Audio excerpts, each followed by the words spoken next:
ಕಾರೇಶು ದಾಸಿ ಕರಣೇಶು ಮಂತ್ರಿ ರೂಪೇ ಚ ಲಕ್ಷ್ಮೀ ಕ್ಷಮಯಾ ಧರಿತ್ರಿ ಭೋಜೇಶು ಮಾತಾ ಶಯನೇಶು ರಂಭಾ ತರುಣಿ ಬಾ ಸ್ವಾಭಿಮಾನಿ ಬಾ ಬಾ ಗೃಹಿಣಿ ಬಾ ಸ್ವಾವಲಂಬಿ ಬಾ ಹೆತ್ತು ಹೊತ್ತು ಸಾಕಿ ಸಲಹಿ ಕ್ಷಮಿಸಿ ಮಾರ್ಗದರ್ಶನ ನೀಡುವ ಮಾತೃ ಹೃದಯಿ ಹಾಗೂ ಎಲ್ಲ ಕ್ಷೇತ್ರಗಳಲ್ಲೂ ತನ್ನದೇ ಆದ ಸಾಧನೆಗಳ ಮೂಲಕ ಛಾಪು ಮೂಡಿಸುತ್ತಾ ಅಭ್ಯುದಯದ ಮೆಟ್ಟಿಲೇರುತ್ತಿರುವ ಮಹಿಳೆಯರ ಪರಿಚಯಿಸುವ ಸ್ಫೂರ್ತಿದಾಯಕ ಕಾರ್ಯಕ್ರಮವೇ ಮಹಿಳೆ ಕಾರ್ಯಕ್ರಮ. ಯಾರಿಗೆಲ್ಲಿ ಅಲ್ಲ ನೀನೋಡಿಯಾಳು ಬೇಕು ತಾನೆ ನಿನಗೂ ಒಂದು ಸಮಬಾಳು. ತಪ್ಪದೆ ಕೇಳಿ ಪ್ರತಿ ಶನಿವಾರ ಬೆಳಿಗ್ಗೆ 8:45 ಹಾಗೂ ಮರುಪ್ರಸಾರ ಭಾನುವಾರ ಮಧ್ಯಾಹ್ನ 1:30.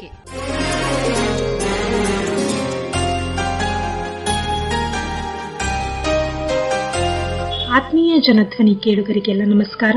ಇದು ನಿಮ್ಮ ನೆಚ್ಚಿನ ಹಾಗೂ ಮೈಸೂರಿನ ಮೊಟ್ಟಮೊದಲ ಸಮುದಾಯ ಬಾನುಲಿ ಕೇಂದ್ರ ಜನಧ್ವನಿ 90.8 ಕಂಪನಾಂಕದಲ್ಲಿ ಸರಗೂರಿನಿಂದ ಪ್ರಸಾರವಾಗುತ್ತಿದೆ. ನಾನು ನಿಮ್ಮ ಬಾನುಲಿ ಗೆಳತಿ ಅನಿತಾ ಸರಗೂರು. ಎಂದಿನಂತೆ ತಮಗೆಲ್ಲರಿಗೂ ಮಹಿಳೆ ಕಾರ್ಯಕ್ರಮಕ್ಕೆ ಆತ್ಮೀಯವಾದ ಸ್ವಾಗತ.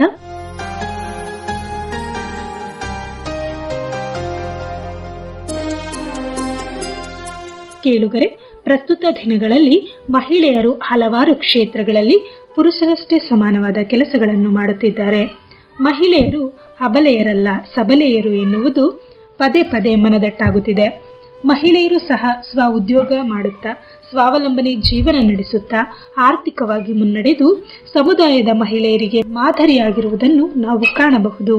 ಅದೇ ನಿಟ್ಟಿನಲ್ಲಿ ಎಚ್.ಡಿ. ಕೋಟೆ ತಾಲೂಕಿನ ಕೆಂಚನಹಳ್ಳಿ ವಿವೇಕ ಗ್ರಾಮೀಣ ಜೀವನಾಧಾರ ಕೇಂದ್ರವು ಗ್ರಾಮೀಣ ಮತ್ತು ಸ್ಥಳೀಯ ಜನರಿಗೆ ಅನುಕೂಲವಾಗುವಂತೆ ಹಲವಾರು ರೀತಿಯ ಕೌಶಲ್ಯಾಧಾರಿತ ತರಬೇತಿಗಳನ್ನು ಕೊಡುತ್ತಾ ಯುವಕ ಯುವತಿಯರು ಹಾಗೂ ಮಹಿಳೆಯರಿಗೆ ಸ್ವಉದ್ಯೋಗ ಕಲ್ಪಿಸಿಕೊಡುವ ನಿಟ್ಟಿನಲ್ಲಿ ನಿರಂತರವಾಗಿ ಕಾರ್ಯನಿರ್ವಹಿಸುತ್ತಿದೆ.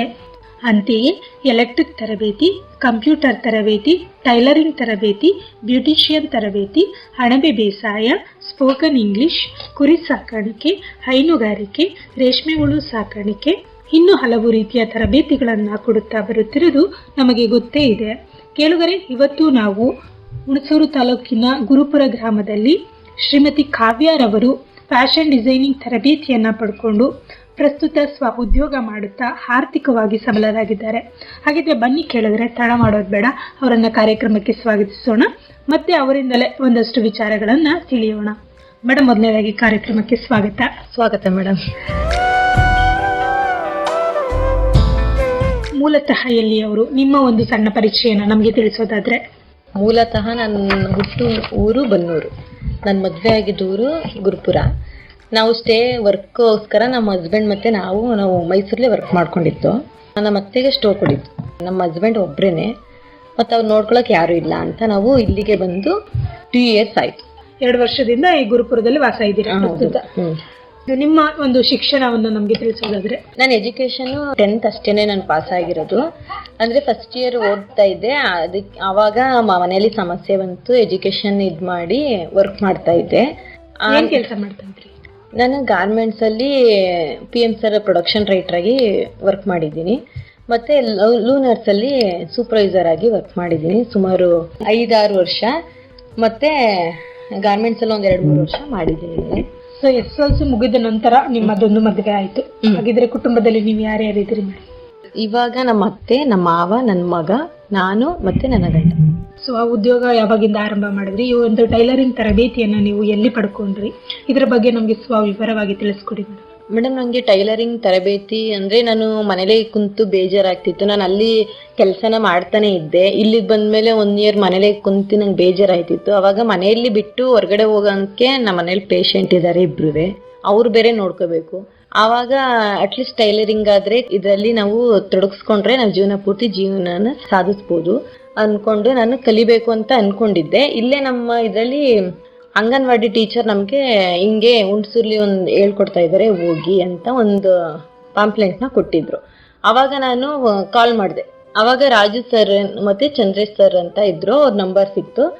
ಅವ್ರು ಕಾಲ್ ಮಾಡಿದಾಗ ನಾಳೆನೇ ಲಾಸ್ಟ್ ಡೇಟು ಅಡ್ಮಿಷನ್ ಆಗಿ ಅಂತ ಹೇಳಿದ್ರು. ನಾಳೆನೇ ಲಾಸ್ಟ್ ಡೇಟು ಅಂದಾಗ ಒಂದು ಅಡಿ ಏನೋ ಆಪ್ಷನ್ ನಮಗೆ ನಾಳೆ ಒಂದು ಲಾಸ್ಟು ಅಂದರೆ ನಾಳೆ ಖಂಡಿತ ಹೋಗ್ಲೇಬೇಕು ಅಂದ್ಬಿಟ್ಟು ನಾಳೆನೇ ಹೋಗಿ ಅಡ್ಮಿಷನ್ನು ಮಾಡಿಕೊಂಡು ಬಂದಾದ ನಂತರ ನನ್ನ ಹತ್ರ ಮಿಷಿನ್ ಆಲ್ರೆಡಿ ಇತ್ತು. ಅಂದರೆ ನಾನು ಡ್ರೆಸ್ ಎಲ್ಲ ತಗೋತಿದ್ನಲ್ಲ, ಸ್ಟಿಚಿಂಗ್ ಮಾಡೋಕ್ಕೆ, ಬಾಡಿ ಫಿಟ್ ಸ್ಟಿಚ್ ಮಾಡೋಕ್ಕೇನೆ ಒಂದು 50 ರೂಪಾಯಿ ಹಿಂಗೆ ಬೇಕಾಗಿತ್ತು. ಕೆಲ್ಸಕ್ಕೆ ಹೋಯ್ತಿದ್ದಾಗ ಡ್ರೆಸ್ ಜಾಸ್ತಿ ಸ್ಟಿಚ್ ಮಾಡ್ಕೋತಿದ್ನಲ್ಲ, ಮಿಷಿನ್ ಇರಲಿ ಅಂದ್ಬಿಟ್ಟು ತಗೊಂಡು ಇಟ್ಕೊಂಡಿದ್ದು. ಅಂದರೆ ಬೇರೆಯವ್ರದ್ದು ಯಾರ್ದು ಸ್ಟಿಚ್ ಮಾಡ್ತಿರ್ಲಿಲ್ಲ, ನನ್ನ ಮಾತ್ರ ಬಾಡಿ ಫಿಟ್ ಮಾಡ್ಕೊತಿದ್ದೆ. ಆದರೆ ಕಟಿಂಗ್ ಯಾವುದಾಗ್ಲಿ ಏನು ಬರ್ತಾ ಇರಲಿಲ್ಲ. ಆವಾಗ ನಾನು ಅಲ್ಲಿ ಹೋಗಿ ಕಲ್ತಿದ್ಕು ಇವಾಗ ಸಾರ್ಥಕ ಅಂತ ಅನಿಸ್ತಿದೆ.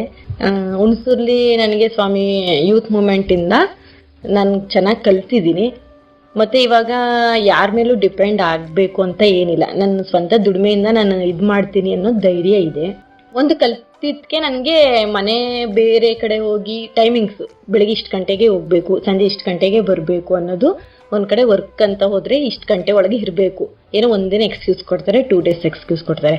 ಆದರೆ ಮನೇಲಿ ಅಂದರೆ ಮನೇಲಿ ಮಗುನೂ ನೋಡ್ಕೋಬೇಕು, ಗಂಡನ ಆಫೀಸ್ಗೂ ಕಳಿಸ್ಬೇಕು, ಇಲ್ಲ ಅತ್ತೆಗೂ ನಾವು ಇಂಜೆಕ್ಷನ್ ಟೈಮ್ ಮಾಡಬೇಕು, ನಾನು ಅವ್ರಿಗೆ ಇನ್ಸುಲಿನ್ ಕೊಡಬೇಕು, ಮತ್ತು ಟೈಮ್ಗೆ ಅವ್ರಿಗೆ ಊಟ ತಿಂಡಿನೂ ವ್ಯವಸ್ಥೆ ಮಾಡಬೇಕು. ಏಕೆ ಅಂದರೆ ಅವ್ರಿಗೆ ಯಾವಾಗ ಹೆಂಗೆ ಅಂತ ಹೇಳೋಕ್ಕಾಗಲ್ಲ, ವೆದರ್ ಚೇಂಜ್ ಆದಂಗೆ ಅವ್ರ ಹೆಲ್ತು ಕೂಡ ಚೇಂಜ್ ಆಯಿತು ಇರುತ್ತೆ, ಮತ್ತು ವಯಸ್ಸಾಗಿದೆ ಬೇರೆ. ಆವಾಗ ನಾನೇನು ಅಂದ್ಕೊಂಡೆ, ಇಲ್ಲಿ ಮನೇಲೆ ಎಲ್ಲ ಕೆಲಸನೂ ಮಾಡಿರ್ತೀನಿ, ಟೈಮ್ ಸಿಕ್ಕಾಗ ನಾನು ನೋಡ್ಕೊತೀನಿ. ಟೈಮ್ ಅಂದರೆ ಡೈಲಿ ಬಂದೇ ಬರುತ್ತೆ ಬಟ್ಟೆ ಅನ್ನೋದಿಲ್ಲ. ಒಂದೇ ಸರಿ ಹಬ್ಬದ ಟೈಮಲ್ಲಿ ಒಂದೇ ಸರಿ ಬಂದ್ಬಿಡ್ಬೋದು, ಒಂದೊಂದು ಸರಿ ಬರ್ದೇನೆ ಇರ್ಬೋದು. ಆಮೇಲೆ ಎಲ್ಲ ಫಂಕ್ಷನ್ಗೂ ನಾನೇ ಅಟೆಂಡ್ ಮಾಡಬೇಕು, ಮತ್ತು ನನ್ನ ಕಾರ್ಯನೂ ನಾನು ಮಾಡ್ಕೋಬೇಕು. ಅಂಥದ್ರಲ್ಲೂ ಕೂಡ ಇಷ್ಟು ಕಷ್ಟ ಇದ್ರೂ ಅದು 100 ರೂಪಾಯಿ ಸಂಪಾದನೆ ಆಗಲಿ, ಒಂದು 200 ರೂಪಾಯಿ ಸಂಪಾದನೆ ಆಗಲಿ, ನನ್ನ ಸ್ವಂತ ದುಡಿಮೆ ಒಂದು ಖುಷಿ. ನಾನು ದುಡಿತಾ ಇದ್ದೀನಿ, ಯಾರ ಮೇಲೂ ಡಿಪೆಂಡ್ ಆಗಿಲ್ಲ ಅನ್ನೋದು ಒಂದು ಖುಷಿ. ಅದು ನನಗೆ ತುಂಬ ಹೆಮ್ಮೆ ಆಗುತ್ತೆ ನಾನು ಕಲ್ತಿರೋದ್ರಿಂದ.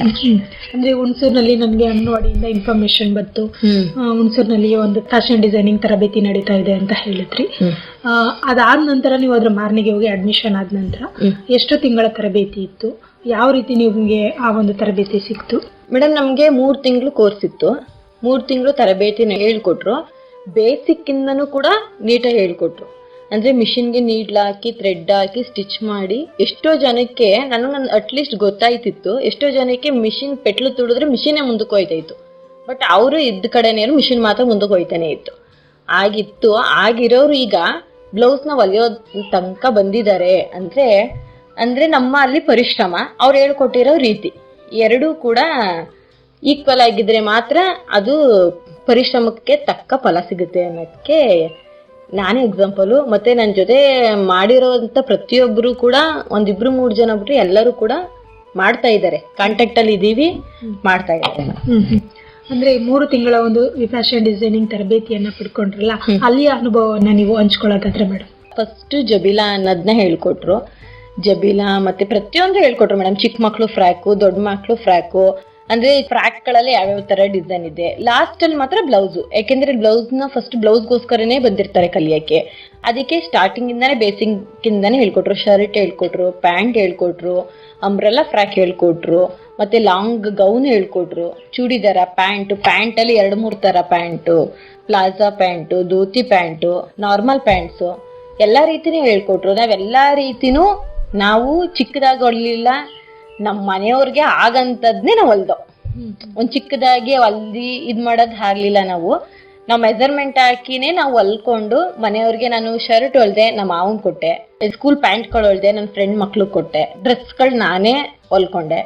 ಬ್ಲೌಸ್ ಸ್ಟಾರ್ಟಿಂಗ್ ನಾನು ಒಂದೇ ಒಂದು ಹೊಲ್ದಿದ್ದು, ನನ್ನ ಬ್ಲೌಸು ನನಗೆ ಅಂತ ಸ್ಟಾರ್ಟಿಂಗು. ಇನ್ನು ಮಿಕ್ಕಿದೆಲ್ಲ ನಾನು ಬೇರೆಯವ್ರಿಗೆ ಹೊಲ್ದಿರೋದು, ದುಡ್ಡಿಗೆ ಹೊಲ್ದಿರೋದು ಮೇಡಮ್. ಸೊ ಇಷ್ಟೆಲ್ಲ ತರಬೇತಿ 3 ತಿಂಗಳಲ್ಲಿ ಕಲ್ತ್ಕೊಂಡ್ರಲ್ಲ, ನಿಮ್ಗೆ ಆ ಒಂದು ತರಬೇತಿ ಕಡಿಮೆ ವೆಚ್ಚದಲ್ಲಿ ಸಿಗ್ತಾ ನಿಮಗೆ? ಹೌದು ಮೇಡಮ್. ನನಗೆ 3,000 ನಮಗೆ 3 ತಿಂಗಳಿಗೆ ಕೋರ್ಸ್ಗೆ ಮಾಡಿಸ್ಕೊಂಡಿದ್ರು. 3,000 ಕಟ್ಟಿ ನಾವು ಹೇಳ್ಸ್ಕೊಂಡು ಅನ್ನೋದಕ್ಕಿಂತ ಅದರಿಂದ ನಾವು ಜಾಸ್ತಿ ಲಾಭನೇ ಪಡಿತಾ ಇದ್ದೀವಿ. 3,000 ಒಂದು ಕ್ಷಣ ಕಲ್ತಿದ್ಕೆ ಜೀವನ ಪೂರ್ತಿ ಅದ್ರಲ್ಲಿ ಲಾಭನೇ ನಾನು ಪಡ್ಕೊತಾ ಇದ್ದೀನಿ ಅನ್ನೋದಕ್ಕೆ ನನಗೆ ಹೆಮ್ಮೆ ಇದೆ ಮೇಡಮ್. ಶಾಲೆ ತೆರೆಯಿತು, ಹೆಣ್ಣು ಬೆಳೆದರೆ ಮನೆಯ ಬೆಳಗಿತು, ಹೆಣ್ಣು ದುಡಿದರೆ ಕಷ್ಟ ಕಳೆಯಿತು, ಹೆಣ್ಣು ಬರೆದರೆ ಇತಿಹಾಸವಾಯಿತು, ಅಸಹಾಯ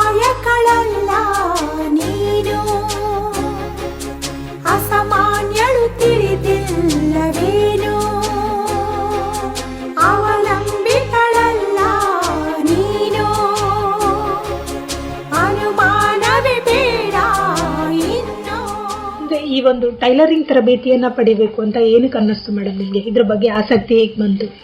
ಅಂದ್ರೆ ಇವಾಗಿನ ಟ್ರೆಂಡಿಂಗ್, ಇವಾಗಿನ ಫ್ಯಾಷನ್ ಅಂದ್ರೆ ಓಲ್ಡ್ ಇಸ್ ಗೋಲ್ಡ್ ಅಂತ ಈಗ ಅದೇ ಬರ್ತಾ ಇದೆ ರಿಟರ್ನ್. ಅಂದ್ರೆ ಸ್ಟಿಚ್ ಮಾಡಿ ಹಾಕೊಳ್ಳೋ ಅಂತರದೇ ಬರ್ತಿದೆ.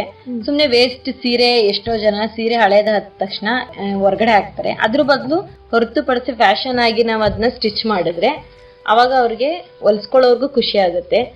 ಹಾಕೊಂಡಾಗ ಅವ್ರು ಖುಷಿಯಾಗಿ ಬೇರೆಯವರು ಕೂಡ ನಮ್ಮ ಹತ್ರ ಬಂದು ಹೊಲ್ಸ್ಕೊತಾರೆ. ಇವಾಗ 3 ತಿಂಗಳು ತರಬೇತಿ ಪಡೆದ ನಂತರ ನಿಮ್ಮ ಸ್ವ ಉದ್ಯೋಗದ ಗುಣಮಟ್ಟ ಹೇಗಿದೆ? ಆರ್ಥಿಕ ಪರಿಸ್ಥಿತಿ ಅಂತ ನೋಡ್ಕೊಂಡ್ರೆ ನಾನು ಅಲ್ಲಿ ಬಿಟ್ಟ ಮೇಲೆ ನಾನು ಒಂದು 10,000 ಸಂಘದಲ್ಲಿ ತಗೊಂಡಿದ್ದೆ. 10,000 ತೀರ್ಸಿದ್ದೀನಿ 2 months ಅಲ್ಲಿ. 10,000 ತೀರ್ಸಿದ್ದೀನಿ. ಮತ್ತೆ ಸಣ್ಣ ಪುಟ್ಟ ತರಕಾರಿ, ಈಗ ಹಸ್ಬೆಂಡ್ನೇ ಇದು ಮಾಡೋಕ್ಕಾಗಲ್ಲ, ಏನಾದರೂ ಮಗುಗೆ ಬೇಕು, ಸಣ್ಣ ಪುಟ್ಟ ಖರ್ಚು ಮಾಡಿದ್ದೀನಿ. ತಿಂಗ್ಳಿಗೆ ಹಬ್ಬಬ್ಬ ಅಂದ್ರೂ ಒಂದು 2,000-3,000 ಸಂಪಾದನೆ ಅಂತೂ ಮಾಡ್ತಾ ಇದ್ದೀನಿ. ಅದು ಆ ಫಂಕ್ಷನ್ ಈ ಫಂಕ್ಷನ್ ಅಂತ ಅಟೆಂಡ್ ಮಾಡಿ 15 days ವರ್ಕ್ ಮಾಡಿದ್ರು, 20 days ವರ್ಕ್ ಮಾಡಿದ್ರು ಬಟ್ಟೆ ಸಿಕ್ಕದಷ್ಟಲ್ಲಿ ಹೊಲಿತಾ ಇದೀನಿ ಮೇಡಮ್. ಒಬ್ಬೊಬ್ರೆ 2,000 ಅಷ್ಟು ಹೊಲ್ಸ್ಕೊತಾರೆ ಒಂದೊಂದ್ಸರಿ. ಆ ರೀತಿ ಅಂದ್ರೆ ಒಟ್ಟು ನಿಮ್ಮ ಮನೆ ನಿರ್ವಹಣೆಯ ಜೊತೆಗೆ ಒಂದು ಸೈಡ್ ಬಿಸ್ನೆಸ್ ಅಂತ ಆರ್ಥಿಕವಾಗಿ ತುಂಬಾ ಚೆನ್ನಾಗಿ ಮುಂದುವರ್ತಾ ಇದೀವಿ. ಎಷ್ಟು ದಿನ ಆಯ್ತು ಸಣ್ಣದಾಗಿ ನಾವು ಮಹಿಳೆಯರು ಉಳಿತಾಯ ಮಾಡ್ಬೋದು ಅನ್ನೋದನ್ನ ಇದರಲ್ಲಿ ತೋರ್ಸ್ಕೋಬಹುದು ಅನ್ನೋದು ನನ್ನ ಅನಿಸಿಕೆ. ಅಂದ್ರೆ ಈ ಒಂದು ಟೈಲರಿಂಗ್ ತರಬೇತಿ ಪಡೆದ ನಂತರ ಈಗ ಪ್ರಸ್ತುತ ಸ್ವಉದ್ಯೋಗ ಮಾಡ್ತಾ ಇದ್ದೀರಿ. ನಿಮ್ಮ ಮುಂದಿನ ಗುರಿ ಉದ್ದೇಶ ಏನಿದೆ? ಮುಂದಿನ ಗುರಿ ನನಗೆ ಅಂಗಡಿ ಇಡಬೇಕು ಅನ್ನೋದು ಇತ್ತು ನನಗೆ. ಆದ್ರೆ ನಮ್ಮ ಮನೆ ಪರಿಸ್ಥಿತಿ ನೋಡಿದ್ರೆ ಯಾವಾಗ ಹೆಂಗೆ ಅಂತ ಹೇಳಕ್ಕಾಗಲ್ಲ. ಅದರಿಂದ ಮನೇಲೇನೆ ಈಗ ಅಂಗಡಿ ಇಟ್ಟು ಬಿಸ್ನೆಸ್ ಇದು ಮಾಡ್ಕೊಳ್ಳೋ ಬದಲು ಒಬ್ರನ್ನೇ, ಇದು ಹಳ್ಳಿ ಆಗಿರೋದ್ರಿಂದ ಇಲ್ಲಿ 3 ಜನ ಆಲ್ರೆಡಿ ಕಾಂಪಿಟೇಟರ್ ಇದ್ದಾರೆ, ಮೊದಲೇ ಹೊಲಿತಿದ್ದವ್ರು ಇದ್ದಾರೆ. ಅಂತೂ ಅವ್ರನ್ನ ಬಿಟ್ಟು ನನ್ನ ಹತ್ರ ಬಂದು ಕೊಡ್ತಿದ್ದಾರೆ ಅಂದ್ರೆ ಪರ್ಫೆಕ್ಟ್ ಆಗಿ ನಾನು ಹೊಲಿತಾ ಇದ್ದೀನಿ ಅಂತ ಅರ್ಥ. ಇಲ್ಲಿ ಅಂತೂ ನಾನು ಏನು ಕಲ್ತಿರೋ ಹೊಸದ್ರಲ್ಲೇನೆ 1 ಬ್ಲೌಸ್ ಕೊಡ್ತಾರೆ. ಓಕೆ ಇದು ಹೊಲಿದ್ರೆ ಅಂದ್ರೆ ಇನ್ಗುಂಟ ನನಗೆ 2-3 ಬ್ಲೌಸ್ ತಂದು ಕೊಡ್ತಾ ಇದ್ದಾರೆ. ಅಂದ್ರೆ ಇಲ್ಲಿ ಜೆಂಟ್ಸ್ ಲೇಡೀಸ್ ಇದ್ದಾರೆ, ಶೋಲ್ಡರ್ ಡ್ರಾಪ್ ಆಗ್ತಿತ್ತು ಅಂತ ಹೇಳ್ತಿದ್ರು. ನಾನು ಈಗ ಅಲ್ಲಿ ಕಲ್ತಿದ್ದೀನಿ. ನನಗೇನೇ ಸಣ್ಣ ಪ್ರಾಬ್ಲಮ್ ಬಂದ್ರು ಈಗ ಬೇಸಿಕ್ ಎಲ್ಲ ಗೊತ್ತಾಗ್ಬಿಟ್ಟಿದೆ. ಈಗ ನಾನು ಫೋನ್ನಲ್ಲಿ ಮೊಬೈಲ್ ಮುಖಾಂತರ ನನಗೇನಾದರೂ ಡೌಟ್ ಇದ್ರು ನೋಡ್ಕೋತೀನಿ, ನಾನು ಯಾವ ಥರ ಹೊಸ ಡಿಸೈನ್ ಮಾಡ್ಬೋದು ಅಂತ ನೋಡಿಕೊಂಡು ನಾನು ಇವಾಗ ಮಾಡ್ತಾ ಇದ್ದೀನಿ ಮೇಡಮ್. ಸೊ ಈಗಿನ ಕಾಲಕ್ಕೆ ಜನಗಳು ಏನು ನಿರೀಕ್ಷೆ ಮಾಡ್ತಾರೆ ಅದು ತಕ್ಕಂತೆ ನೀವು ಅಪ್ಡೇಟ್ ಆಗ್ತಾ ಇದ್ದೀನಿ ಮೇಡಮ್. ನಾನು ಮೇಡಮ್ ಅಂದ್ರೆ ಲೈನಿಂಗ್ ಹಾಕದೇ ಇರೋ ಬ್ಲೌಸ್ಗೆ ನಾನು 100 ರೂಪಾಯಿಗಳನ್ನ ತಗೋತಾ ಇದ್ದೀನಿ. ಲೈನಿಂಗ್ ಹಾಕೋ ಬ್ಲೌಸ್ಗಳಿಗೆ ಏನು ಡಿಸೈನ್ ಇಲ್ಲ ಅಂದ್ರೆ 200 ರೂಪಾಯಿ ತಗೋತಾ ಇದ್ದೀನಿ. ಡಿಸೈನ್ ಮಾಡಿ ಹೊಲಿಯೋ ತನಕ ನಾನು ಈಗಿನ ಇದರಲ್ಲಿ 400 ರೂಪಾಯಿ ಗಂಟನೂ ನಾನು ಹೊಲ್ದಿದ್ದೀನಿ ಮೇಡಮ್. ಒಂದು ಬ್ಲೌಸ್ಗೆ ಫಾಲ್ ಹಾಕಿ ಹಂಚು ಹೊಲ್ದಿ ಡಿಸೈನ್ ಲೇಸ್ ವರ್ಕ್ ಮಾಡಿ ಒಂದು ದಾರ ಕಟ್ಟಿ 400 ತನಕ ನಾನು ಹೊಲ್ದಿದ್ದೀನಿ ಮೇಡಮ್. ಈ ಹಿಂದೆನೂ ನೀವು ಒಂದು ಪ್ರೈವೇಟ್ ಕಾರ್ಖಾನೆಯಲ್ಲಿ ಕೆಲಸ ಮಾಡ್ತಾ ಇದ್ದೆ ಅಂತ ಹೇಳಿದ್ರಿ, ಆಗ್ಲೂ ಆರ್ಥಿಕವಾಗಿ ಸದೃಢರಾಗಿದ್ರಿ. ಅಂದ್ರೆ ಇವಾಗ್ಲೂ ನೀವು ಒಂದು ಸ್ವ ಉದ್ಯೋಗ ಮಾಡ್ತಾ ಮುಂದುವರಿಸ್ಕೊಂಡು ಹೋಗ್ತಾ ಇದ್ರೆ ಏನ್ ಅನ್ಸುತ್ತೆ ನಿಮಗೆ?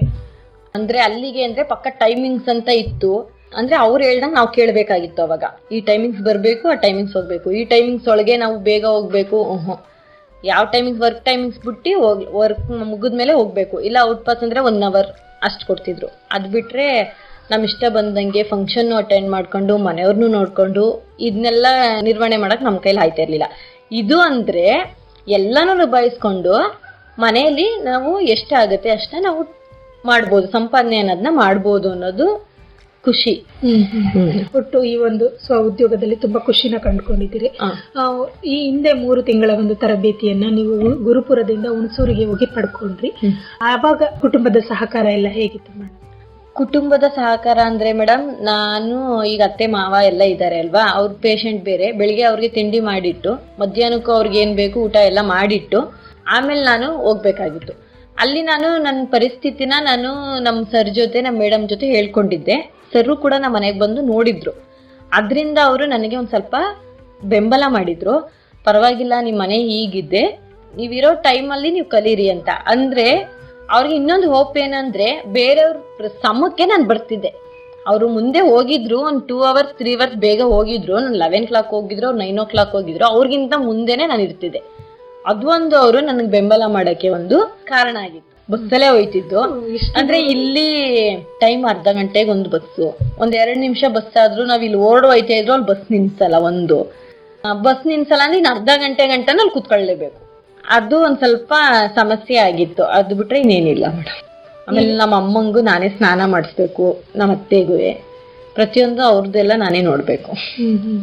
ಅಂದ್ರೆ ಅದೆಲ್ಲರದು ನಿಭಾಯಿಸಿ ಮಕ್ಕಳು, ಗಂಡ, ಮನೆ ಕೆಲಸ ನಿರ್ವಹಣೆ ಎಲ್ಲ ಮಾಡಿ ಮುಗಿಸಿ ತದನಂತರ ನೀವು ಈ ಒಂದು ತರಬೇತಿಗೆ ಹೋಗಿ ಪ್ರಸ್ತುತ ತರಬೇತಿ ಮುಗಿಸಿ ಸ್ವ ಉದ್ಯೋಗ ಮಾಡ್ತಾ ಇದ್ದೀರಿ. ಇನ್ನಷ್ಟು ಮಹಿಳೆಯರು ಈ ತರ ತುಂಬಾ ಸಮಸ್ಯೆಗಳನ್ನ ಇಟ್ಕೊಂಡು ಯಾವ್ದಾದ್ರು ಒಂದು ತರಬೇತಿಯನ್ನ ಪಡಿಬೇಕು, ಯಾವ್ದಾದ್ರು ಕೆಲಸದಲ್ಲಿ ತೊಡಗಿಸ್ಕೋಬೇಕು ಅಂತ ಇರೋಂತ ಮಹಿಳೆಯರಿಗೆ ಏನ್ ಕಿವಿ ಮಾತು ಹೇಳೋದಕ್ಕೆ ಇಷ್ಟಪಡ್ತೀರಿ ಮೇಡಮ್? ಈಗಿನ ಇದ್ರಲ್ಲಿ ಹೆಣ್ಣು ಯಾವುದಕ್ಕೂ ಹೆದರ್ಕೋಬಾರ್ದು ಅನ್ನೋದನ್ನ ನಾನು ಹೇಳ್ತೀನಿ. ಮೇನು ಇಲ್ಲ ಫ್ಯಾಮಿಲಿದ್ದು ಇರಬೇಕು ಸಪೋರ್ಟಿಂಗ್, ಮತ್ತೆ ಕಷ್ಟ ಅನ್ನೋದು ಎಲ್ಲಾನು ಕಲಿಸ್ಬಿಡುತ್ತೆ. ಕಷ್ಟ ಅನ್ನೋದು ಕಲಿಸುತ್ತೆ. ಮತ್ತೆ ಕೆಲಸ ಮಾಡ್ತಿರೋರು ಮನೇಲಿ ಇರೋದಕ್ಕೂ ಸುಮ್ಮನೆ ಇಷ್ಟ ಆಗಲ್ಲ. ನಾನಲ್ಲಿ ಸಿಟಿಲಿ ಇದ್ದೆ, ಮತ್ತೆ ಇಲ್ಲಿ ಯಾರು ಇರೋದೇ ಇಲ್ಲ. ನೀವು ನೋಡ್ತಾ ಇದ್ದೀರಾ, ಇವಾಗ ಬಂದು ನೋಡ್ತಾ ಇದ್ದೀರಾ, ಈಗ ಬೆಳಿಗ್ಗೆ ಎಲ್ಲ ಹೊರಟೋಯ್ತಾರೆ, ಲೇಡೀಸ್ ಕೂಡ ಕೂಲಿ ಕೆಲಸ ಕೊಟ್ಟೋಯ್ತಾರೆ, ಸಂಜೆ ತನಕ ಯಾರು ಇರಲ್ಲ. ಟೈಮ್ ಪಾಸ್ಗೆ ಅಂತ ಯಾರು ಬರೋದು ಇಲ್ಲ. ಈಗ ನೋಡಿ, ಈಗ ನಮ್ಮ ಅತ್ತೆನಿಲ್ಲ, ನಮ್ಮ ಮಾವನಿಲ್ಲ, ನಾನು ಒಬ್ಳೆ ಬೇಜಾರು ಹಿಡಿದೆ. ಟಿವಿ ಅಂತ ಎಷ್ಟು ಅಂತ ನೋಡೋಕ್ಕಾಗುತ್ತೆ? ಟಿವಿ, ಮೊಬೈಲ್ ಇವೇನು ಜಾಸ್ತಿ ನೋಡೋಕೆ. ಈಗ ಅಟ್ಲೀಸ್ಟ್ ಟೈಮ್ ಪಾಸ್ಗಾದ್ರೂ ಮಾಡ್ತೀವಿ ಅಂದ್ರೆ ನಮ್ಗೆ ದುಡ್ಡು ಬರ್ತಾ ಇದೆ. ಟೈಮ್ ಪಾಸ್ಗೆ ಅಂತ ನಾವು ಮಾಡ್ತಿದೀವಿ ಅಂದ್ರೆ ಇದರಿಂದ ನಮ್ಗೆ ದುಡ್ಡು ಸಿಗ್ತಾ ಇದೆ. ಇನ್ನು ಉದ್ಯೋಗ ಹೆಚ್ಚಿನ ಮಟ್ಟದಲ್ಲಿ ಹೆಚ್ಚಿಸ್ತೀವಿ ಅಂದ್ರೆ ಇನ್ನು ಆರ್ಥಿಕವಾಗಿ ಚೆನ್ನಾಗಿ ಮುಂದೆ ಬರಬೇಕು ಅನ್ನೋದನ್ನ ಹೇಳ್ತೀರಿ. ಸೊ ಮಹಿಳೆಯರಿಗೆ ಏನ್ ಕಿವಿ ಮಾತು ಹೇಳೋದಕ್ಕೆ ಇಷ್ಟಪಡ್ತೀರಿ? ಅಂದ್ರೆ ಯಾರು ಹೆದರ್ಕೋಬಾರ್ದು. ಜನ ಏನ್ ಹೇಳ್ತಾರೋ, ನಾವು ಹೊರ್ಗಡೆ ಹೋದ್ರೆ ಜನ ಏನ್ ಅನ್ಕೋತಾರೋ ಅನ್ನೋದನ್ನ ಕಿವಿ ಮಾತ್ಗೆ ಹಿಂದೆನೂ ಹೇಳ್ತಾರೆ, ಮುಂದೆನೂ ಹೇಳ್ತಾರೆ. ತಲೆ ಕೆಡ್ಸ್ಕೋಬಾರ್ದು. ಈ ಕಿವಿಲ್ ಕೇಳ್ಬೇಕು, ಕಿಲ್ ಬಿಡ್ಬೇಕು. ಅಂದ್ರೆ ಒಳ್ಳೇದನ್ನ ತಗೋಬೇಕು, ಪಾಸಿಟಿವ್ ತಗೊಂಡು ನೆಗೆಟಿವ್ನ ಬಿಡ್ಬೇಕು. ಏನಪ್ಪಾ ಅಂದ್ರೆ ಆಮೇಲೆ ಗಂಡನ ಬೆಂಬಲ ಇಲ್ಲ ಅಂದ್ರು ನಾವು ಮಕ್ಕಳನ್ನ ಸಾಕ್ಬೋದು ಅನ್ನೋದಕ್ಕೆ ನಾವು ಮನ್ಸನ್ನ ಗಟ್ಟಿ ಮಾಡ್ಕೊಂಡು ನಾವು ಸ್ವಂತ ದುಡಿಮೆಯಲ್ಲಿ ನಮ್ಮ ಮಕ್ಕಳನ್ನ ಸಾಕ್ಬೋದು, ನಮ್ಮನ್ನ ನಾವು ನೋಡ್ಕೋಬಹುದು ಅನ್ನೋದನ್ನ ಹೇಳ್ತೀನಿ ಮೇಡಮ್. ಧೈರ್ಯವಾಗಿ ಮುನ್ನುಗ್ಗಿ ಅಂತ ಹೇಳ್ತೀನಿ. ಸೊ ಕೆಂಚನಹಳ್ಳಿ ವಿವೇಕ ಗ್ರಾಮೀಣ ಜೀವನಾಧಾರ ಕೇಂದ್ರದಿಂದ ಈ ಮೇಲೆ ಹೇಳದಂತೆ ಸಾಕಷ್ಟು ತರಬೇತಿಗಳನ್ನ ಕೊಡ್ತಾ ಇದ್ದಾರೆ. ಕೃಷಿದಿರ್ಬೋದು, ಹೈನುಗಾರಿಕೆ ಇರ್ಬೋದು, ಫ್ಯಾಷನ್ ಡಿಸೈನಿಂಗ್, ಬ್ಯೂಟಿಷಿಯನ್ ಕೋರ್ಸು, ಈ ರೀತಿ 3 ತಿಂಗಳ ತರಬೇತಿಯನ್ನು ಸತತವಾಗಿ ಕೊಡ್ತಾ ಬರ್ತಾ ಇದೆ. ಇದ್ರ ಬಗ್ಗೆ ನಿಮ್ಮ ಅನಿಸಿಕೆ ಏನು ಮೇಡಮ್? ಮೇಡಮ್, ನನಗೆ ತುಂಬಾ ಅಂದ್ರೆ ತುಂಬಾ ಸ್ವಾಮಿ ವಿವೇಕಾನಂದ ಯೂತ್ ಮೂವ್ಮೆಂಟ್ ಅಲ್ಲಿ ಕಲ್ತಿರೋದು ನನಗೆ ತುಂಬಾ ಖುಷಿ ಇದೆ. ಮತ್ತೆ ಅವರು ಈ ರೀತಿ ಸಾಮಾಜಿಕ ಜನಗಳಿಗೆ ಏನ್ ಹೆಲ್ಪ್ ಮಾಡ್ತಿದ್ದಾರೆ ಅದು ನಂಗೆ ತುಂಬಾ ಹೆಮ್ಮೆ ಅಂತಿದೆ. ಕೆಲವರು ಏನು ಈಗ ಇದ್ರಲ್ಲಿ ₹1 ಹಿಂದು ಮುಂದೆ ನೋಡ್ತಾರೆ ಕೊಡೋದಕ್ಕೂ. ಅಂಥದ್ರಲ್ಲಿ ಜನಗಳಿಗೆ ಒಂದು ಒಳ್ಳೆ ರೀತಿ ಮಾಹಿತಿ ನೀಡಿ ಜನಗಳನ್ನ ಮೂಢನಂಬಿಕೆಯಿಂದ ಹೆಂಗೆ ಬದಲು ಮಾಡಬೇಕು, ಅವ್ರು ಹೆಂಗೆ ಆರ್ಥಿಕವಾಗಿ ನಮ್ಮ ದೇಶನೂ ಕೂಡ ಮುಂದುವರಿಸ್ಬೇಕು ಅನ್ನೋದಕ್ಕೆ ಇವ್ರು ಮಾಡ್ತಿರೋದೇ ಒಂದು ರೀತಿ ಒಳ್ಳೇದು. ಒಂದು ರೀತಿ ಎಲ್ಲರಿಗೂ ಕೂಡ ಇದು ಏನು ಹೇಳ್ತಾರೆ ಅನುಕೂಲ ಆಗುತ್ತೆ. ಸೊ ನಿಮಗೆ ಈ ಒಂದು ತರಬೇತಿ ತುಂಬಾ ಅನುಕೂಲ ಆಗಿದೆಯಾ ಪ್ರಸ್ತುತ? ಸತ್ಯವಾಗ್ಲೂ ನನ್ಗೆ ಅನುಕೂಲವಾಗಿದೆ. ಅಂದ್ರೆ ಈ ಭಾಗದ ಜನಕ್ಕೆ ಸ್ವಾಮಿ ವಿವೇಕಾನಂದ ಯೂತ್ ಮೂವ್ಮೆಂಟ್ ಬರೀ ಕೋಟೆ ತಾಲೂಕು ಸರಗೂರಿಗೆ ಅಷ್ಟೇ ಸೀಮಿತ ಆಗಿರ್ದೇನೆ ಹುಣಸೂರು ತನಕ ಬಂದು ಅಂದ್ರೆ ನಿಮ್ಗೆ ಕೈಗೆಟುಕುವ ದರದಲ್ಲಿ ನಿಮ್ಮ ಸ್ವಸ್ಥಳದಲ್ಲೇನೆ ಈ ಒಂದು ತರಬೇತಿ ಕೊಡ್ತಾ ಇರೋದು ನಿಮ್ಮ ಭಾಗದ ಜನಕ್ಕೆ ಉಪಯೋಗ ಆಗ್ತಾ ಇದೆಯಾ? ಆಗ್ತಿದೆ ಮೇಡಮ್, ಖಂಡಿತ ಆಗ್ತಿದೆ. ಈ ಹಿಂದೆ ಆರ್ಥಿಕವಾಗಿ ಹೇಗಿದ್ರಿ, ಪ್ರಸ್ತುತ ಆರ್ಥಿಕವಾಗಿ ಹೇಗೆ? ಈಗ ನಮ್ದು ಮದ್ವೆ ವಾರ್ಷಿಕೋತ್ಸವ ಬಂತು. ಅವಾಗ ನನಗೇನನ್ಸ್ತು, ನನ್ನ ಗಂಡ ಅವಾಗ್ಲಿಂದನೂ ಕಷ್ಟ ಬೀಳ್ತಿದ್ದಾರೆ, ಅವ್ರಿಗೆ ಗೊತ್ತಿಲ್ದಾನೆ ಏನಾದ್ರೂ ಕೊಡ್ಸೋದೇ ಅವ್ರಿಗೆ ಖುಷಿ ಆಗುತ್ತೆ ಅನ್ನೋದನ್ನ ನಾನು ಈಗ ಸಂಘದಲ್ಲಿ ಹೇಳಿದ್ನಲ್ಲ ಆಗ್ಲೇ, ಸಂಘದಲ್ಲಿ ತಗೊಂಡು ಒಂದು ಸ್ವಲ್ಪ ಬಟ್ಟೆ ಹೊಲ್ದಿರೋ ದುಡ್ಡನ್ನು ತಗೊಂಡು, ಸಾಲ್ಟೇಜ್ ಆಗಿತ್ತು ತಗೊಂಡು ಒಂದು ರಿಂಗ್ ಮಾಡಿಸ್ಕೊಟ್ಟೆ. ಅವ್ರಿಗೆ ಸರ್ಪ್ರೈಸ್ ಆಗಿ ಕೊಟ್ಟಾಗ ಅವ್ರಿಗೆ ಫುಲ್ ಖುಷಿ ಆಯ್ತು. ಪರವಾಗಿಲ್ಲ, ನಾನು ಅವಳು ಕೊಡಿಸ್ತಿದ್ದೆ, ಈಗ ಅವಳು ನನ್ಗೆ ಕೊಡ್ಸಂಗೆ ಆಗಿದ್ದಾಳೆ ಅನ್ನೋದು ಖುಷಿನೇ ಆಯ್ತು. ಅವ್ರಿಗೂ ಇನ್ನೂ ಪ್ರೀತಿ ಜಾಸ್ತಿ ಆಯ್ತು ನಮ್ಮಿಬ್ರ ಮಧ್ಯ. ಒಂದು ಮಗು ಇದೆ ನನಗೆ, ಅವನಿಗೂ ಅಷ್ಟೇ, ಅವನ ಎಜುಕೇಶನ್ಗೆ ಏನು ಬೇಕು, ಅವ್ನಿಗೆ ಏನೇ ಆದರೂ ಒಂದು ಸಣ್ಣದ್ದೇ ಆಗಲಿ ನಮ್ಮ ದುಡಿಮೆಯಲ್ಲಿ ನಾವು ಅವನ ಜೊತೆ ಬಟ್ಟೆ ಕೊಡಿಸಿದ್ರು ಅವ್ರಿಗೆ ಖುಷಿ ಆಗುತ್ತೆ. ಒಟ್ಟು ಸ್ವ ಉದ್ಯೋಗ ಮಾಡ್ತಿರೋದ್ರಿಂದ ನಮ್ಮ ಒಂದು ಸಬಲೀಕರಣ ಆಗೋದ್ರ ಜೊತೆಗೆ ಕುಟುಂಬದ ನಿರ್ವಹಣೆ ಮಾಡೋದ್ರ ಜೊತೆಗೆ ನಾವು ಖುಷಿ ಪಡ್ಬೋದು ಹೇಳ್ತಾ ಇದ್ದೀರಿ.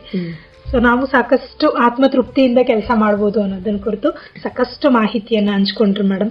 ಈ ಒಂದು ಸ್ವ ಉದ್ಯೋಗ ಮಾಡ್ತಾ ಇರೋದಕ್ಕೆ ಕುಟುಂಬದ ಸಹಕಾರ ಎಲ್ಲ ಹೇಗಿದೆ? ಇದೆ ಮೇಡಮ್. ಅಂದ್ರೆ ನನಗೆ ಹೊರ್ಗಡೆ ಅಂಗಡಿಗೆ ಹೋಗ್ಬೇಕು, ತರಬೇಕು, ಲೈನಿಂಗು ಅವೆಲ್ಲ ಅಂದ್ರೆ ನಮ್ಮ ಹಸ್ಬೆಂಡ್ಗೆ ಫೋನ್ ಮಾಡಿ ಇಂಥ ತಗೊಬನ್ನಿ ಅಂತ ಹೇಳಿದ್ರೆ ತಂದು ಕೊಡ್ತಾರೆ. ಆ ಥರ ಏನಿಲ್ಲ, ಸಪೋರ್ಟಿಂಗ್ ಇರೋದಕ್ಕೆ ನಾನು ಹೊರ್ಗಡೆ ಹೋಗಿ ಕಲಿಯಂಗೆ ಆಗಿರೋದು. ಅಂದ್ರೆ ನಾನು ಮಾರ್ನಿಂಗ್ ಎದ್ದು ಬಾಗ್ಲಿಗೆಲ್ಲ ನೀರು ಹಾಕಿ, ಬಾಗ್ಲಿಗೆ ರಂಗೋಲಿ ಬಿಟ್ಟು, ಆಮೇಲೆ ಕಾಫಿ ಎಲ್ರಿಗೂ ಮಡಗಿ ಅವ್ರನ್ನೆಲ್ಲ ಎಪ್ಪಿಸಿ, ನಾನು ಮಗುಗೆ ಸ್ನಾನ ಮಾಡಿಸಿ ಅವ್ರು ಕಳಿಸಿ, ಮತ್ತು ನಮ್ಮ ಹಸ್ಬೆಂಡ್ ಸ್ನಾನ ಲಂಚ್ ಬಾಕ್ಸ್ ಮಾಡಿ ಅವ್ರು ಕಳಿಸಿ, ನಂತರ ಪಾತ್ರೆ ತೊಳೆದು ಬಟ್ಟೆ ಒಗೆದು ಮನೆ ಎಲ್ಲ ಕ್ಲೀನ್ ಮಾಡಿ ನಾವು ತಿಂಡಿ ಮಾಡಿ 11 o'clock ಆಗುತ್ತೆ, 11 ಗಂಟೆಗೆ ಆಗುತ್ತೆ. 11 ಗಂಟೆಯಿಂದ ಕಟಿಂಗ್ ಮಾಡಿ 1 ಗಂಟೆ ಗಂಟ ಒಂದು ಬ್ಲೌಸು ಹೊಲಿಬೋದು. ಒಂದು ದಿನದಲ್ಲಿ ಎಷ್ಟು ಬ್ಲೌಸ್ ಹೊಲಿತೀನಿ ಆಗಿದ್ರೆ? ಬ್ಲೌಸ್ ಇದ್ದಂಗೆ ಮೇಡಮ್. ಅಂದ್ರೆ ಈಗ ನಾವ್ ಏನು ಅಂದ್ರೆ ನಾಳೆನೇ ಬೇಕು ಅಂತ ಕೊಟ್ರೆ ನಮ್ಗೆ ನಾಳೆ ಎಷ್ಟೊತ್ತಾದ್ರೂ ಅವ್ರು ಬೇಕು ಅಂತ ಹೇಳವ್ರೆ ಅನ್ನೋದಕ್ಕೆ ಹೊಲಿತೀವಿ. ಇವರು ಇನ್ನೊಂದ್ ಸ್ವಲ್ಪ ಪರವಾಗಿಲ್ಲ ನಮ್ಗೆ ಲೇಟಾಗಿ ಕೊಡಿ ಅಂದ್ರೆ ನಮ್ಗೆ ಅವಾಗ ನೆಗ್ಲೆಕ್ಟ್ ಆಗುತ್ತೆ. ಅವಾಗ ಇನ್ನೂ ಹೇಳವ್ರಲ್ಲ ಬೇರೆಯವ್ರದ್ದು ಹೊಲಿಯೋಣ ಅಂತ ಅನ್ಸುತ್ತೆ. ನಮ್ ಪ್ರಕಾರ ಒಂದು ಹೊಲ್ಕೊಂಡ್ರು ನಮ್ಗೇನ್ ಲಾಸ್ ಇಲ್ಲ, 2 ಹೊಲ್ಕೊಂಡ್ರು ಲಾಸ್ ಇಲ್ಲ. ಬರೋದ್ ದುಡ್ಡು 2 ಕೂಡ ನಮ್ಗೇನೆ. ನಮ್ಗೆ ಹೆಂಗಾಗತ್ತೆ ಹಂಗ್ ಹೊಲಿಬೇಕು ಅನ್ನೋದು ನನ್ನ ಇಷ್ಟ. ಅಂದ್ರೆ 1 ಗಂಟೆ ಹೊಲ್ಕೋತೀನಿ. 1 ಗಂಟೆ ನಂತರ ಇವ್ರಿಗೆ ಊಟಕ್ಕೆ ಹೋಗ್ಬೇಕು. ಊಟ ಆದ ತಕ್ಷಣ ಪುನಃ ಸ್ವಲ್ಪ ಹೊತ್ತು ಇನ್ನೊಂದು ಬ್ಲೌಸ್ ಹೊಲಿಬಹುದು ಸಂಜೆ ತನಕ. ಆಮೇಲೆ ಒಂದ್ ಸ್ವಲ್ಪ ಹೊತ್ತು ನಮಗೂ ಬಾಡಿಗೆ ಸ್ಟ್ರೈನ್ ಆಗಿರುತ್ತೆ, ಮನೆ ಕೆಲಸನೂ ಮಾಡಿ ಸ್ವಲ್ಪ ಹೊತ್ತು ಮಲಗಿದ್ದು ಆಮೇಲೆ ಒಂದ್ ಸ್ವಲ್ಪ ರಿಸ್ಟ್. ದಿನಕ್ಕೆ 2 ಹೊಲ್ಕೊಂಡ್ರೆ ಸಾಕು. ಮತ್ತೆ ಇದ್ರ ಜೊತೆಗೆ ನಮ್ಗೆ ನಾವು ಕೇಳ್ಕೊಂಡಿದ್ದಕ್ಕೆ ಈಗಿನ ಫ್ಯಾಷನ್ ಆಗಿ ಹ್ಯಾಂಡ್ ವರ್ಕಿಂಗು ಕೂಡ ನಮ್ಗೆ ಹೇಳ್ಕೊಟ್ರು. ನಮ್ಗೆ 3 days ಹೇಳ್ಕೊಟ್ರು. ನನ್ನ ಮನೆಗೆ ನಾನೇ ಫಸ್ಟ್ ಹೇಳಿದ್ದು ಈ ರೀತಿ ನಮ್ಗೆ ಹೇಳ್ಕೊಡಿ, ಈಗಿನ ಫ್ಯಾಷನ್ ಅಲ್ಲಿ ಹಿಂಗಿದೆ ಅಂತ. ಅದಕ್ಕೆ ಸಂಸ್ಥೆ ಕಡೆಯಿಂದ ನಾವ್ ಹೇಳಿದ್ದಕ್ಕೆ ಇಷ್ಟುವರೆಗೂ ಬ್ಯಾಚ್ಗಳಿಗೆ ಯಾರಿಗೂ ಹೇಳ್ಕೊಟ್ಟಿಲ್ಲ. ಲಾಸ್ಟ್ ಬ್ಯಾಚ್ ಮತ್ತೆ ಈ ಬ್ಯಾಚ್ ಇಂದ ಹ್ಯಾಂಡ್ ವರ್ಕ್ 3 daysಗೆ ನಮ್ಗೆ ಹೇಳ್ಕೊಡ್ತಾ ಇದ್ದಾರೆ. ಈಗ ನಾನು ಹೋಗಿ 3 days ಕಲ್ತ್ಕೊ ಬಂದೆ. ಅವಾಗ ಅನ್ಸ್ತಿತ್ತು 3 days ಅಲ್ಲಿ ಇಲ್ಲಿ ಕಲಿಯೋ ನಮ್ಗೆ 3 days ಅಲ್ಲಿ ಆಗುತ್ತಾ ಕಲಿಯೋದಕ್ಕೆ, ತುಂಬಾ ಕಷ್ಟ ಇದು. ಬ್ಲೌಸ್ ಇದೇನೋ ಮಿಷಿನ್ ಹೊಲ್ದು ಬಿಡೋದೈತದ, ಕೈಯಲ್ಲಿ ಮಾಡೋದು, ಕಣ್ಣು ಬೇರೆ ಉರಿತದೆ ಅಂತ ಇತ್ತು. ಅವಾಗ ಫಸ್ಟ್ ಡೇ ಓದೋ ಬರ್ತಾನೆ ಇಲ್ಲ ಜರಿ ಹಾಕಕ್ಕೆ. ಅವ್ರು ಹೇಳ್ಕೊಡೋದೇ ಒಂದು ಮೆಥಡ್ ಆದ್ರೆ ನಾವು ಮಾಡ್ತಿದ್ದೆ ಒಂದು ಮೆಥಡು. 2ನೇ ದಿನ ಓದೋ ಅವಾಗ್ಲೂ ಸ್ವಲ್ಪ ಮಾಡ್ತಾ ಇದ್ದೋ. ಇರೋದಿನ ಒಂದೇ ದಿನ, ಆ ಒಂದಿನದೊಳಗೆ ಯಾವ್ಯಾವ ತರ ಬೇಕು ಅದನ್ನೆಲ್ಲ ಕಲ್ತ್ಕೊಬಿಡ್ಬೇಕು. ಇರೋದು ಒಂದೇ ದಿನ ಆಪ್ಷನ್ ಅಂತ ಇದ್ದಾಗ ಆಟೋಮೆಟಿಕ್ ಆಗಿ ನಮ್ಗೆ ಕಲಿಬೇಕು ಅನ್ನೋ ಛಲ ಬಂದ್ಬಿಡುತ್ತೆ. ಅವ್ರು ಹೆಂಗ್ ಮಾಡ್ತಿದ್ದಾರೆ, ಅವ್ರು ಕೆಳಗಡೆ ಹೆಂಗ್ ಹಿಡ್ಕೊತಿದ್ದಾರೆ, ಮೇಲ್ಗಡೆ ಹೆಂಗ್ ಹಿಡ್ಕೊತಿದ್ದಾರೆ, ಎಲ್ಲಾನು ಡೀಟೇಲ್ ಆಗಿ ಕೇಳಿ ನಾವು 3 days ಅಲ್ಲಿ ಬೇಸಿಕ್ ಕಲ್ತಿ 1-2 ಲೇಯರ್ ಹಾಕೊಳ್ಳೋದನ್ನ ಕಲ್ತಿದೀವಿ. ಹಾಕ್ತಿದ್ದಾರೆ ಅಲ್ಲೇ. ಇವಾಗ ನಾನು ಅವತ್ತು 550 ರೂಪಾಯಿ ಸ್ಟ್ಯಾಂಡ್ ತಗೊಂಡಪ್ಪ, ಇದು ಕಲಿಯಕ್ಕೆ 550 ರೂಪಾಯಿ ಸ್ಟ್ಯಾಂಡ್ನ ದುಡ್ಡು ಕೊಟ್ಟು ತಗೋಬೇಕಲ್ಲ ಅಂತ ಅನಿಸ್ತಿತ್ತು.